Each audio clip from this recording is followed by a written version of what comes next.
আসসালামু আলাইকুম ওয়া রাহমাতুল্লাহ। দিনী ভাই ও বোনেরা, এই ভিডিওর মাধ্যমে জানতে পারবেন ঈদের নামাজ পড়ার নিয়ম। প্রথমে নিয়ত করতে হবে। আরবি, বাংলা অথবা যে কোনো ভাষায় নিয়ত করলে চলবে।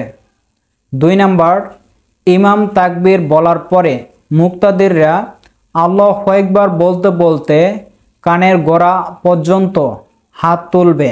3 নাম্বার, তারপরে হাত বেঁধে সানা পড়বে।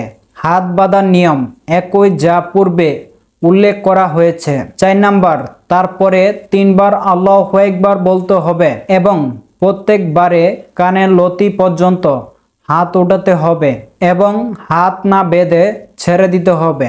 প্রত্যেক তাকবীরের মধ্যখানে 3 বার সুবহানাল্লাহ পড়ার সমপরিমাণ সময় থামতে হবে।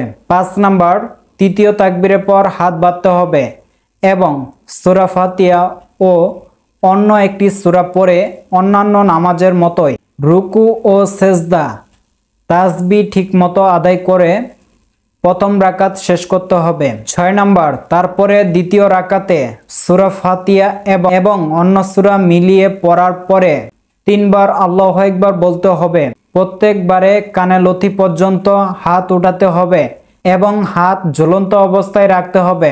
৪র্থ বার আল্লাহু আকবার বলে রুকুতে চলে যেতে হবে এবং প্রথম রাকাতের ন্যায় রুকু সেজদা আদায় করবে।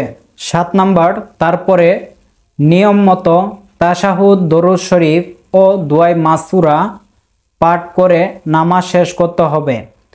ইমাম সাহেবের 2টি খুতবা পাঠ করবে। মুক্তাদিররা মনোযোগ সহকারে শুনবে। খুতবা শোনা ওয়াজিব। তো দিনী ভাই ও বোনেরা, আমাদের ভিডিওটি ভালো লাগলে অবশ্যই একটি লাইক দিবেন এবং আমাদের চ্যানেলটি সাবস্ক্রাইব করে বেল আইকন বাজিয়ে অল সিলেক্ট করে দিন নিত্য নতুন ভিডিও পেতে। তো দিনী ভাই ও বোনেরা, ভিডিও আজকে এই পর্যন্ত। দেখা হবে নতুন কোনো ভিডিওর মাধ্যমে। ততক্ষণ পর্যন্ত ভালো থাকুন, সুস্থ থাকুন। আসসালামু আলাইকুম ওয়া রাহমাতুল্লাহ।